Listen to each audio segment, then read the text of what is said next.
So, I didn't know whether or not to share this experience with you guys on YouTube, but I thought I learned so much from it, and I learned so much, especially in regards to manifestation and the way I believe at this point we function in this world, especially again in relation to energy and manifestation and law of assumption.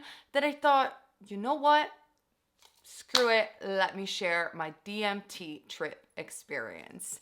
Hello everyone, my name is Naya, and on this channel we talk about the law of assumption, manifestation, quantum physics sometimes, witchcraft, esotericism, psychedelics at this point, and so much more. Now, before I start the video, I already made my psychedelic experience video already. You can find it on my channel if you want to know a little bit more of a background, but a little bit of disclaimer, and you're going to understand the reason of this disclaimer by the end of this video. So I highly suggest you, if you are interested in DMT or whatever psychedelic, to watch the end of this video. With this video, I am not promoting the use of ayahuasca, medicine plant, psychedelic drugs, or anything like that. And you will understand why by the end of this video. And just take it as, me sharing my own personal experience. It's different from everyone. You don't absolutely need it. You don't have to look for it, in my opinion, except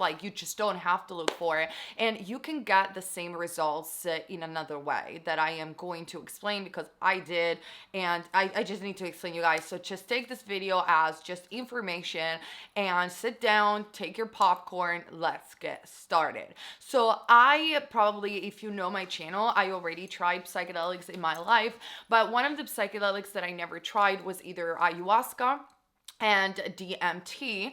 Now, DMT, let me read it because in English I cannot pronounce this whatsoever, is dimethyltryptamine, NN, dimethyl, oh my god, I can't pronounce it, dimethyltryptamine, which is a psychedelic drug. On Wikipedia you find it is a powerful psychedelic drug with serotonin, I can't pronounce it, serotonergic effects on the human brain, which can induce a rapid and intense psychedelic experience, often referred to as a DMT trip. We can find DMT in plants, the combination of two plants that gives the beverage of ayahuasca, which is very famous, shamanic substance that is used to induce a very profound spiritual experience. And this is the thing about DMT. DMT is basically the main ingredient of this substance that is in ayahuasca, and is only used as a spiritual journey. And when you use DMT, you smoke it rather than ingest it like the liquid that the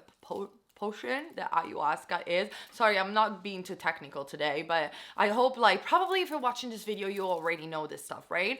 And essentially, DMT is actually believed to be found in the pineal gland, and actually through recent discovery, probably DMT is found in so many plants all around the world.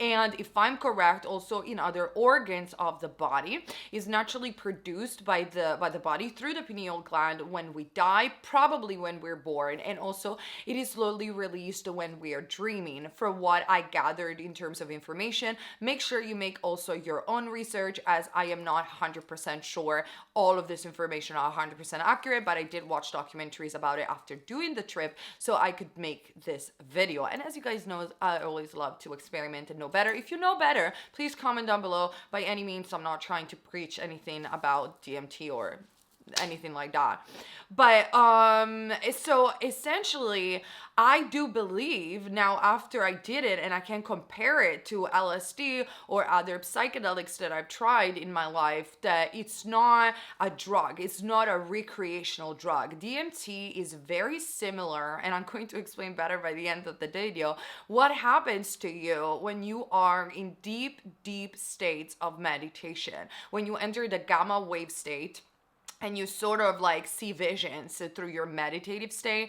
The only difference is that it's a very quick pill, you can say, experience, and rather meditation is built up through a series of either daily meditations, or it's longer to stimulate the pineal gland and arrive to the same visions. But since I have experienced heavenly profound experience through meditation, I'm telling you, it's the same.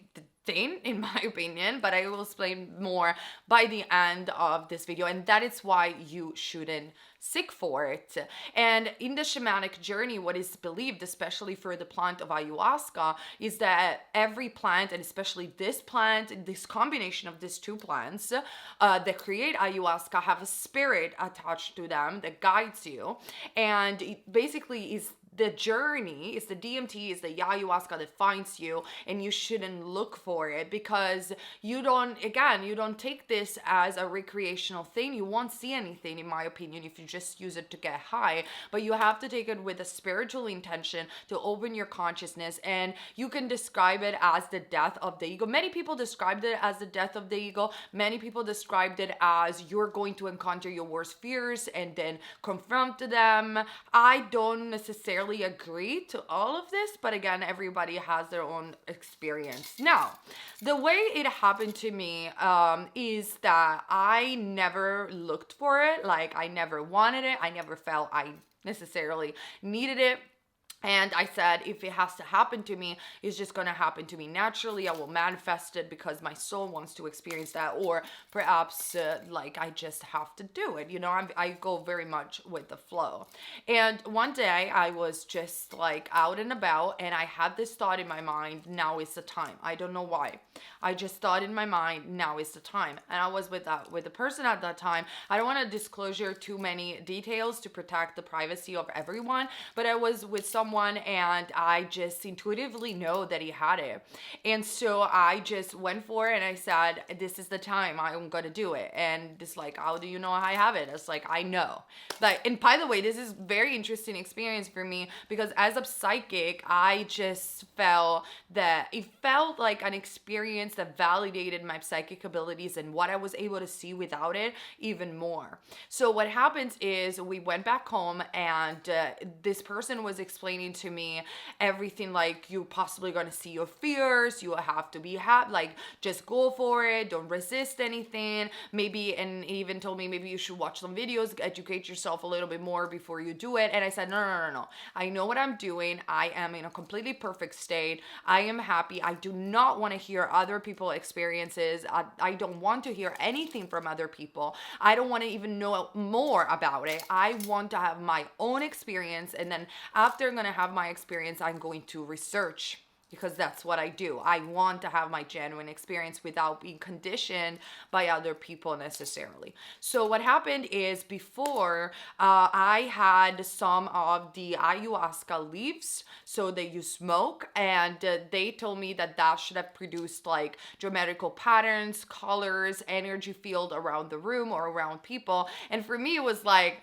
but I don't, like, I can already see them. That's all I was saying. I was like, I can already see the energy fields around people. I'm psychic. I've been doing this since I was a child. But the problem is that when you tell people this, that people don't believe you. They just don't. Like, even if they want to stretch their mind to believe you and believe that you see energy fields around people, it is just so hard for the majority of people that don't have psychic abilities. But by the way, we do all have psychic abilities.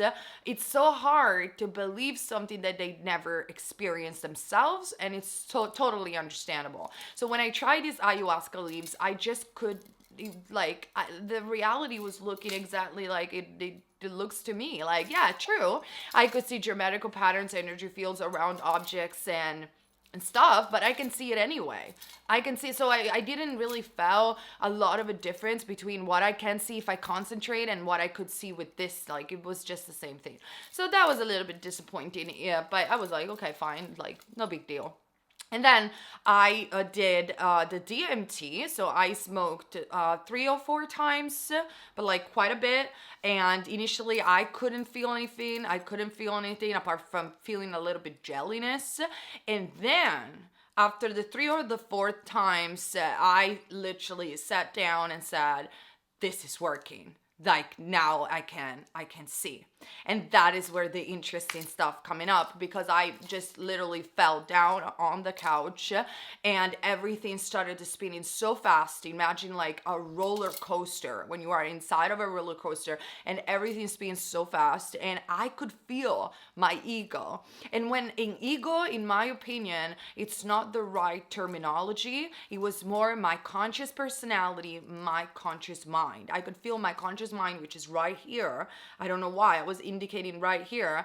And my conscious mind was afraid to a certain degree. And I suffered for many years, and I still do sometimes, from anxiety and hypochondria. And I could feel my fear of my heart collapsing. I could feel my consciousness, my conscious mind being afraid of the experience. So that might be the encounter with my fears. But then my soul, like I could feel something deeper within me that was guiding me, and these entities around me, which I see them after, but I felt them not speaking to me in voices, not being me, but being a collective that was talking all at once through telepathy. And they were telling me to, and my soul, no, before they were telling me to relax, to calm down, that everything was going to be fine. And my soul started to laugh at my own fear. Like this happened in like a split second, but I could feel my soul laughing at my fear of death, and laughing at my hypochondria, and laughing and being so happy, and almost like it's my soul said to my conscious mind, you're so silly. Like, you're so silly. There's nothing to be afraid of. Like, what are you afraid of? This is so silly. And then when my conscious mind agreed with my soul, and we both agreed on the fact that it was indeed silly, there was nothing to worry, and I'm happy, both my conscious mind and my soul felt happiness. That's where everything started even more.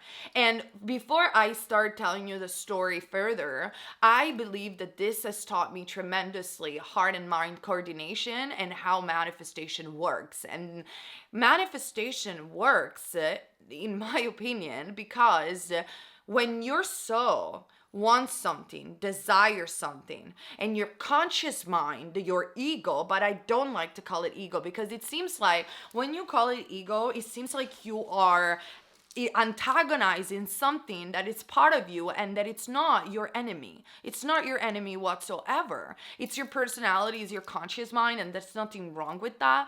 But when your soul desires something and your conscious mind relaxes enough to accept the soul desire and to accept that there's nothing to be afraid, and you can have what you want, and there is heart and mind coordination, boom, you manifest things into your reality because you are in alignment. You have heart and mind coordination. And so what that taught me as well is the dynamic. It's like the conscious mind is very present when we're conscious. It's very much over here. And it clutters a lot the feelings and sensations of the soul, because the soul is like deeper in your experience. It's deeper within you.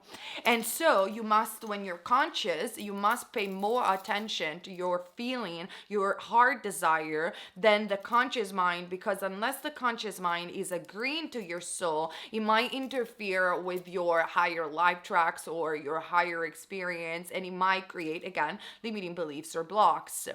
And so it's a practice that I think is developed through meditation, of listening very carefully to where your soul is guiding you towards, and it's always present. And so I don't like the terminology ego, because I believe there is nothing, the ego is not against you. It's just you have a personality, you have a consciousness that it's human, that is living in symbiosis with this huge, larger being that is your soul, and that is who you really are at the core, and is spirit. But in the meantime that you're having this human experience, your human consciousness is your avatar. It's just living in symbiosis with your soul and creating this experience with you. So it's a co-creation with your soul and your more conscious mind or your ego. But there is nothing to antagonize about the ego. It's just that the ego doesn't know, and the soul is your inner guidance system. So for that split second, I got all these downloads about manifestation and all of this. So that was one thing. So After I got all these downloads in my consciousness, and I was happy and I was trusting, I started seeing this huge, and I'll probably put pictures because, by the way, disclaimer, I don't know anything. Hold on.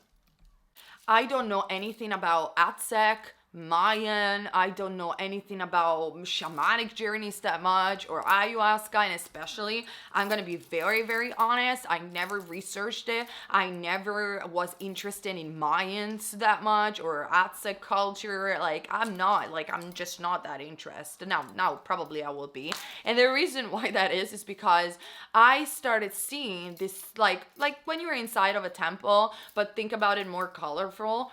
This Mayan faces, the one that you see in temples, and I'm gonna put pictures because they were very, very clear. And the way I perceived them in the DMT experience is that these were entities. This Mayan Aztec entities all around me, and the way that I could experience, they were talking to me, one voice, but it was a collective, and they were like a council, like masters, like guidance, spirit guides, things like this, right? And they knew everything about me, and they told me that I was in this tunnel, this Mayan tunnel, and they told me to go for it, that the portal was open, and that I was just going towards it. They were freeing me, they were healing me from my fears, and they were just giving me a lot of freedom. Then they started talking about my life and the way I was handling this lifetime or this life up to now. And they said that they were very proud of me for everything that I have accomplished,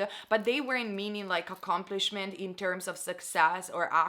It was more accomplishment in terms of like my soul evolution. They were very proud of that I was going on the right path. They were supporting me, that I wasn't doing anything wrong, and that I should stay here and keep doing what I was doing. And once they were saying this, they would say I was ready, and boom, what opened up after the tunnel was, and after that it was like boom, just only light, pure, beautiful light. And I felt so loved, so supported. I felt like I was in my consciousness, my ego wasn't there anymore. I felt like I was back home, and this huge sense of love and peace, and that everything was going to be all right. And I was just home. I felt I was finally back home. And then after that, they told me to open my eyes, that I didn't need to do this again, that they didn't want me to do this again, and that I just didn't need it. I didn't need it. And then one thing that I was forgetting is that when I started doing it and it started working, they showed me that moment right there was meant to happen. They were waiting. It was meant to happen, and I agreed to it before, I guess, back home. I agreed to it. I'd agreed to that moment, and everything that I did like in the past led me to that experience, led me to these entities, led me to that understanding, and it was all meant to happen. And then when I finished, I felt this huge sense of love. I saw the universe again. So from the light, I saw the universe. So it was reverting back to this existence, from the light to the universe to the room. And it told me I shouldn't do this again, that it wasn't necessary. I didn't need it at all. And the message was shared, and that's all I needed to do. I was free now to move on. And the person that was with me didn't have the experience that I had, but was constantly looking at me and telling me, you're a Catwoman. Your face is a cat. You have the face of a tiger. You're Catwoman. You're Catwoman. You're Catwoman. And I just replied to him, I know, he's my spirit animal. And I started telling to this person that he had ancient, very, very, very, very, very ancient lives as a shaman, but he doesn't remember it, and he needs to remember that. He needs to open himself up more, and they were very, very primitive lives that he had. And they told me, the entities, to go easy on him because this person wasn't ready enough to stretch their mind in that way. And that was, I think, let me recall. Yeah, pretty much, apart from a few details here and there, pretty much that was it. Then I was completely sober, felt happy. But one thing is that I started arguing. I wasn't even arguing, but I was debating with this person afterwards because I was so happy and so full of love that I just kept saying, oh my God, I cannot wait to go back home. Oh my God, I cannot wait to go back home. I was finally home. I was finally home. And this person was like probably wiser than me and said, yeah, but you need to accept that you are here. You need to accept that you're in this planet now and you can't go back home now. You have things to do here. That's what he was saying. And I got angry. I got angry and triggered around that. And I said, how can you say that I belong here? I don't belong here. Like, this is not my world. Like, I want to go back home. I felt like, and that was, I think, the true experience, me facing my ego more than anything. Like, me acting like a little child, a little spoiled child, saying, I don't belong here. I don't want to stay here. I want to go back to my God. I want to go back home.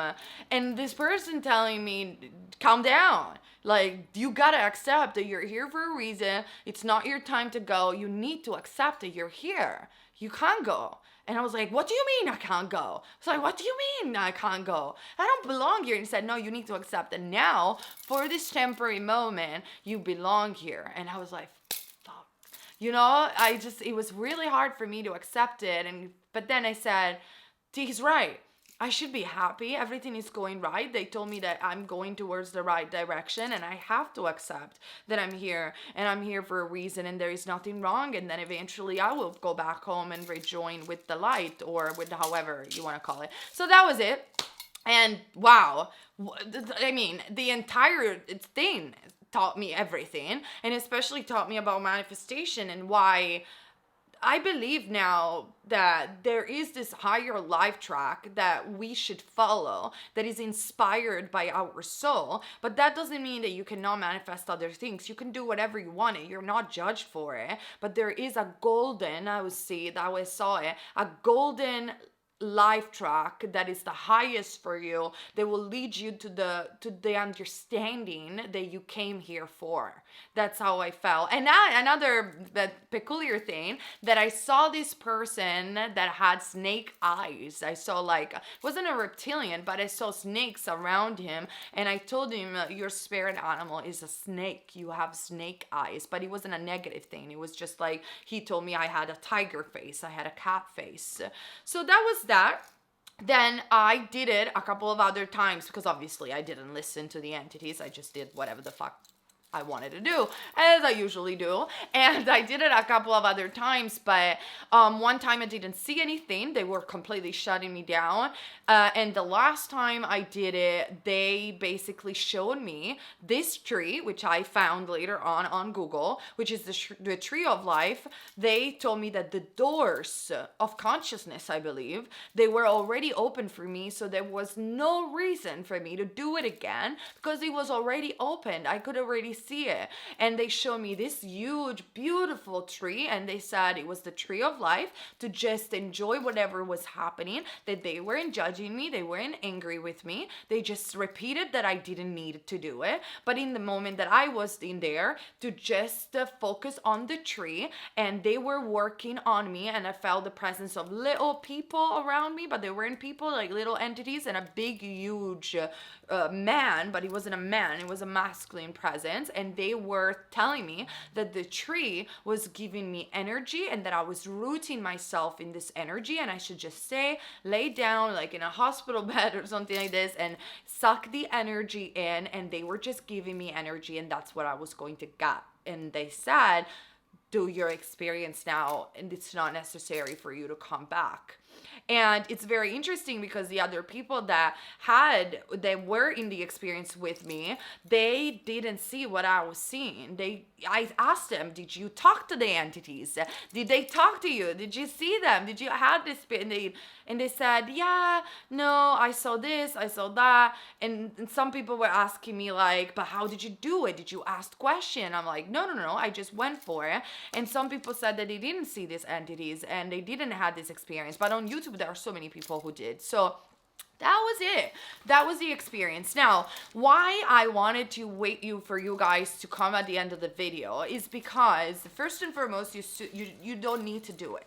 And I want everyone to know, I don't care how many people say that you can have this huge, amazing spiritual experience with DMT. And it's like, yeah, you can, but you don't have to experience it in that way. You don't have to have a huge, this is very, when you open your mind to that extent, you need to be ready. You need to have a certain level of consciousness. Not that that means that I'm better than you or anything like that. You could do it if you want to do it. But if you're not ready and you use it as a recreational thing, or because your ego wants or expects a spiritual experience, you might not find what you're looking for, because you need to be ready to open these very occult dimensions of consciousness, because that's what they are. And eventually you can do the same by not using any substance. But I had very similar experience, maybe less colorful, but the experience of being in the light and feeling extremely loved and supported and feeling visions about my life review. I saw that through meditation. When I practiced meditation, it took me a while to build this up, but then now if I enter the blank state and I breathe in a certain way, which I know how to do because I know how to do it. I learned, from people, from yoga even. I just like, you feel this breath pulling you up and up and up and up and up and up and up, and the energy goes up, and boom, you see the same thing that you're seeing on DMT. It's the same thing. You see visions, you see the light, you feel this huge sense of love. So I really do believe that actually DMT is released through the process of meditation, and you can arrive to the states of awakening anyway through a meditative practice that is done daily. So you should not search for ayahuasca. You shouldn't search for these things. If it's the right time, it's meant to help you to receive a message or meant to heal you, it will come to you and you will be ready to experience it. Otherwise, I just want you to know, guys, that the most profound spiritual experience that you can possibly have is the human experience. It's the acceptance that everything that you're manifesting, everything that you are experiencing, from pain to joy, to happiness, to tears, to desperation. All of these experiences are the spiritual experience, because your soul is living in symbiosis with your conscious mind and wants to have this experience, wants to learn through the human experience.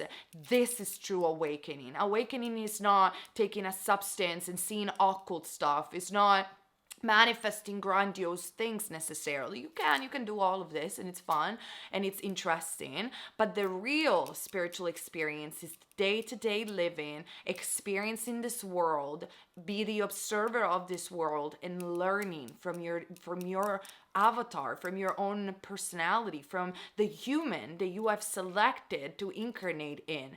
That's awakening. That's enlightenment. Living in this world, not abandoning this world, respecting the illusion and learning from it. And I think we're all doing this subconsciously. We're not really aware of how much we are learning on a day-to-day basis. And I think if we want to be more aware about what we're learning, we should just take ourselves less seriously, our pains less seriously, knowing that there is nothing to be afraid of, and be more in the present moment, because every single moment is teaching you something profound. And also what I want you to know is that you cannot do anything wrong. You're perfect just the way you are. Sure, you have fears to overcome. You will at your own time. And you shouldn't even focus on that. But you are extremely loved, and you are extremely, extremely supported, and you're never alone. So yeah, that was my DMT trip experience, and that's it. I hope this video